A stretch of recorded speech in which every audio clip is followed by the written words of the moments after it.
Never mind. Okay, we're good. Are we good? Yeah. All right. Hello and welcome to the first episode of the 6th Round Show. Yes. This is you got Cam and Sam here today, and this is the first episode of our podcast. We're kind of just gonna touch on all things Boston sports, from Bruins, Celtics, Patriots, Red Sox. We'll probably even talk a little soccer too, and yeah, we're just gonna try to bring new insight and just have good discussion on it as often as we can do it, and see where it goes. Bingo. All right, so last night had a pretty incredible Bruins game. Yeah. Where do you want to start with that, Cam? I mean, I feel like we got to start with David Pastrňák, who showed up in an unreal white and blue floral printed suit. Oh, yeah. And, like, when someone shows up to a game like that, you kind of know they're going to go off. And he absolutely did. Yeah. Recording a hat trick in Game 1 against the Islanders. And proved to be a big hat trick. They needed it. The 3 goals were that ended up being the difference in a 5-2 game. Yeah. A couple of them, like the first 2, I thought were kind of just like he was in the right place at the right time, and credit to him, he put the shot away. But yeah, I think a lot of it was good activity from other guys, like Bergeron in particular. I thought had a big hand in his first 2, but the third goal was just purely Pastrnak. He dispossessed the defenseman in the neutral zone and then drove to the center of the ice and just ripped a shot by. Yeah, and I mean Hall's kind of Sorokin, my fault. Hall's kind of seal there was really impressive. Like kind of it was holding the gap and giving Pastrnak the lane to put it home. Yeah, it also made it tough for Sorokin to see where the puck was going to go. I thought in general the Bruins did a good job of kind of creating traffic in front of Sorokin, who's obviously the Islanders' rookie goaltender, who had a really good series against Pittsburgh, but he's still a rookie, so they obviously see something they like, because I think they made it a priority of getting pucks on net, trying to create rebounds, which is how they got a couple of their goals. Yeah, and also just creating traffic in front of the net on McAvoy's goal, and Nick Ritchie set a really good screen, and just where Sorokin had no idea where the puck was going on that one. No clue. I mean, they really, the shot difference was really impressive. I don't know what it ended up being, but it was in the 40-20 range. It was 43-24. Yeah, so I mean, you got to get the pucks on net in the playoffs and really give your team the best opportunity to win. And I mean, another thing giving the team the best opportunity to win was the fans in the Garden. I mean, definitely. You could, through the TV screen, you could really see how electric that was. I mean, would have killed to be there.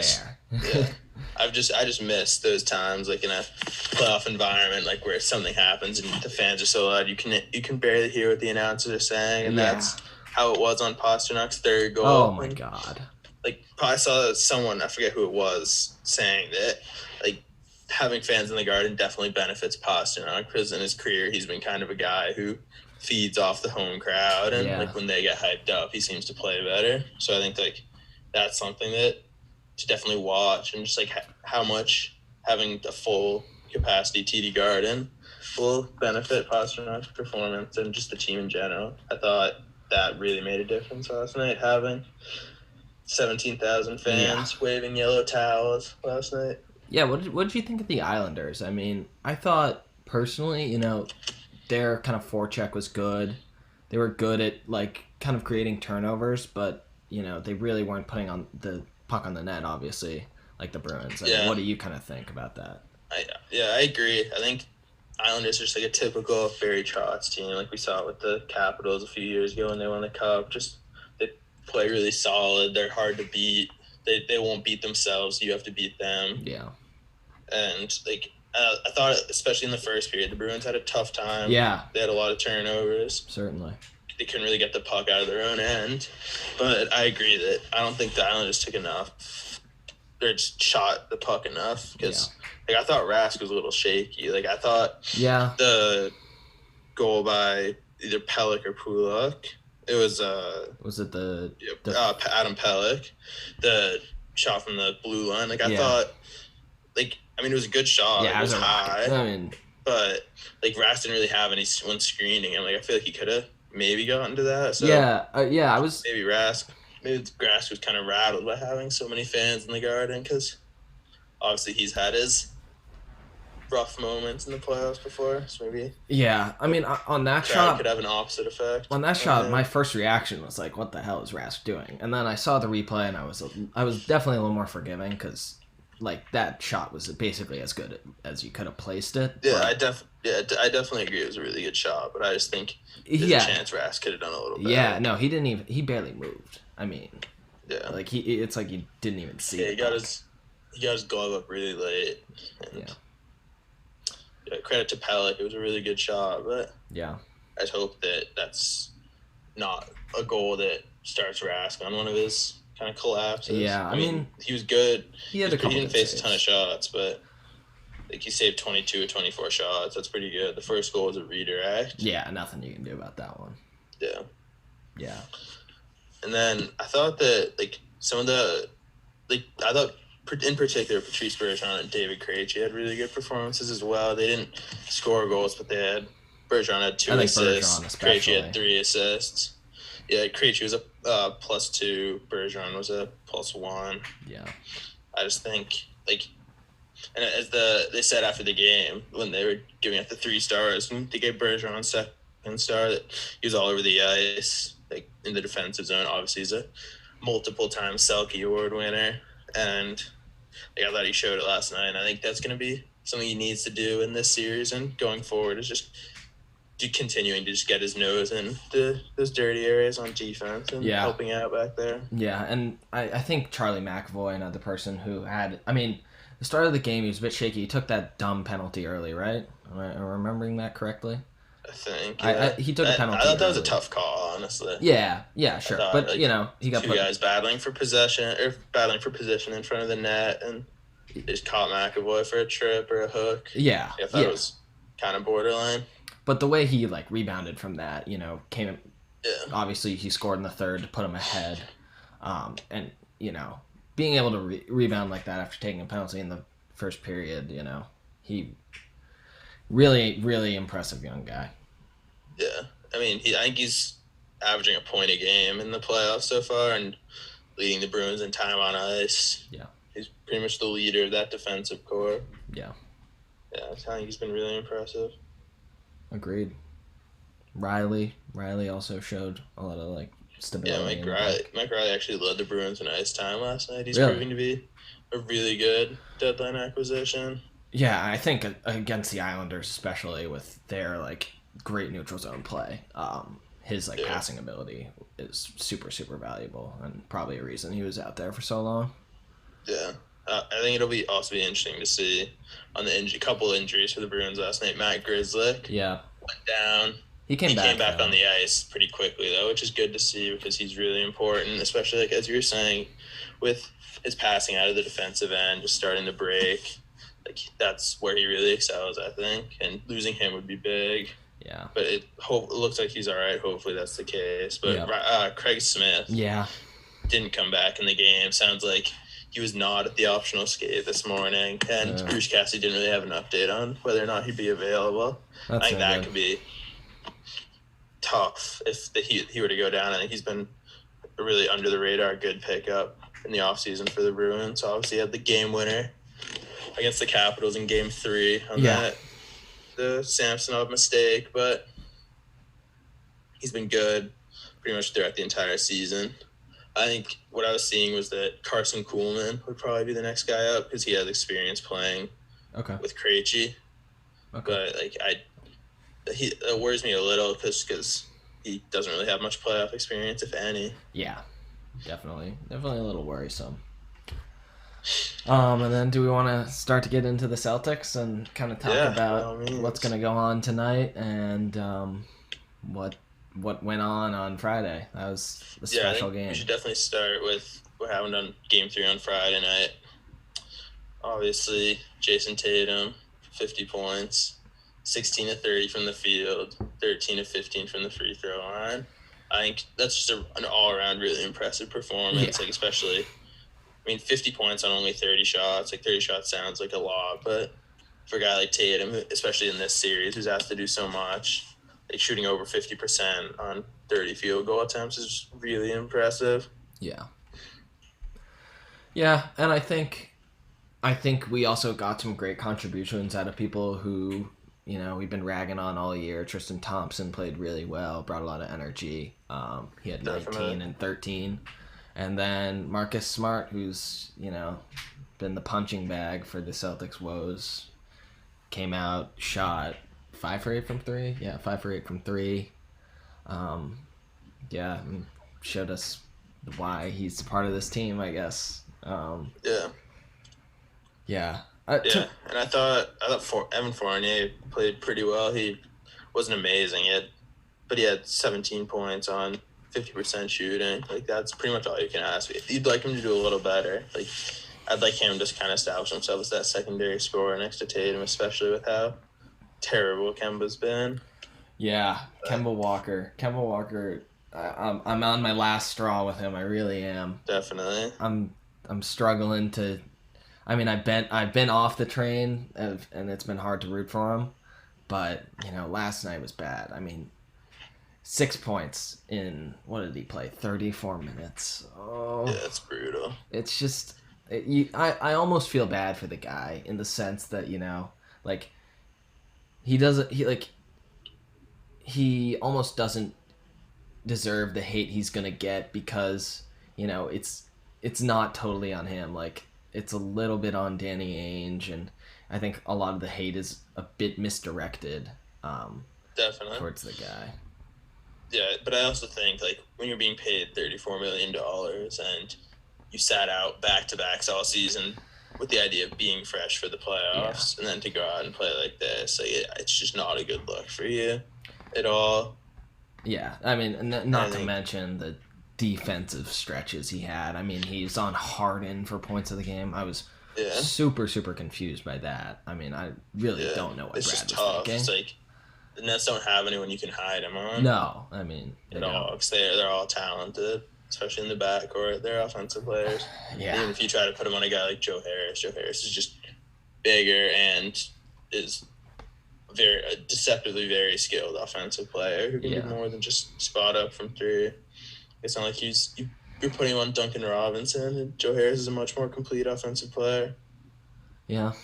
No, I feel you there for sure. And then, I mean, what are you thinking going into tonight? What are your expectations really for the Celtics? I mean, I don't know. I think it'll be interesting to see how the Garden crowd. Obviously, it'll be a full crowd again tonight. It was a reduced crowd on Friday because the restrictions in Massachusetts got lifted yesterday. So I think it'll be interesting to see how that impacts them. Like, hopefully the crowd will be able to rally them. I think Tatum's going to have to be, like, spectacular again if they want to have any chance. Like, I think at least 40. Like, I'm not asking for 50. Yeah, no, seriously. Like, at least 40. Like, at the end of the day, I don't think Kyrie's going 6 for 17 again. I really don't. But I also think the Celtics are doing some stuff on Friday night that they can continue to do. Yeah. Tonight, like, where they getting Tatum, like, favorable matchups against guys like Kyrie and Blake Griffin. Like, I think you can continue to do that. Like, the Nets do it to us all the time. I can't see why we can't do it back to them. Yeah. And then, like, I don't know. I think not having Robert Williams, I think, is going to be tough. Yeah. It doesn't sound like he's going to play tonight. Kemba's, like, banged up again, I guess, with a knee bone bruise. So who knows what, if anything, you'll get from him. So that means you're counting on guys like Tristan Thompson and Marcus Smart to be second, third, or fourth options on offense, which I think is a recipe for disaster. Yeah. I think hopefully some guys off the bench can continue to make positive impacts. Like Romeo Langford was a team high, plus 21 in 27 minutes on Friday night and played good defense on guys like Harden and Durant when he was on them. Yeah. Obviously, he's not going to shut them down, but just having another body you can throw at those guys. So you got the guys like Tatum and Smart can have a possession where they don't have to be guarding a guy like that. Yeah. I think is really important. Yeah, no, I'm with you there. I mean, I think Langford, like, we're going to need someone like Langford or Pritchard to, like, be good, because I don't think we see more than 20 out of Kemba. And maybe he proves me wrong, and we do, but the numbers tell me that it's not very likely. And we kind of need it to win because Tatum can't throw up another 50. Like, it's just, again, it's just a likelihood thing. It's probably not going to happen. Yeah. If you're asking your best player for 50 every night to win, it's probably not going to go well. No. And I mean, you know, if Jayson starts cold, I mean, it's like someone's got to pick up the slack a little bit. So yeah, exactly. Like, I don't know. I mean, my expectations for tonight is like show that same fight that we showed on Friday. I know, like, to me, it was a bit of a fluke game, and maybe not a fluke game because the Celtics show that they can play that way. They just aren't. They don't do it consistently, and it reminded me, you know, say if the San Antonio game where Tatum had 62. Like, yeah, they turned it around and played really well, but you know, there's always a downside, and it's like the downside is Jayson Tatum can't throw up 50 every night, and Kyrie can't like absolutely shit himself every night. It's just like you got to be realistic. Yeah, and I also think there's been a pattern just throughout the season of like the Celtics will have a performance like that where they look really good, but then they don't build on it, and they just kind of revert back to what they were before, which is a very inconsistent team that doesn't give consistent effort. Yeah, and I mean tonight we're gonna see 40 minutes of Tristan Thompson probably, and you know, God forbid, maybe we have to see Luke Cornett out there. Probably more Grant, but I Grant played well. Yeah, he did. The other night, he's a plus 15 in his 11 minutes, which is definitely solid. I think this is a series where you can use him because the Nets seem pretty set on not letting DeAndre Jordan touch the floor. Yeah, that's interesting. I mean, Claxton's been good in this series. I thought, especially in the first two games, he was really impressive. He's a young guy that I like a lot, and I think, but they don't like Steve Nash doesn't seem super willing to play him a ton. So I mean, they're running pretty small ball out there, and again, you know, Grant Williams. I've said a lot of nasty things about the guy, but you know, defensively, you can throw him in small ball lineups, and he'll give you what you need for sure. Yeah. Yeah, and like if he's matched up on Blake Griffin, like I like that matchup for me too. Totally. And like I don't think Blake Griffin's doing much. Yeah, he rest of the series. He doesn't have the step to beat anybody off the dribble, so it's really not a concern. And he plays hard, plays with some heart. That's all we need out of the guy. So I don't know. And just to wrap things up, like I think no one's really expecting the Celtics to win, but we are expecting them to show that they care and to try hard. Exactly. And at least be competitive. Yeah, just final note, you know, where do you see this series ending? What's your prediction?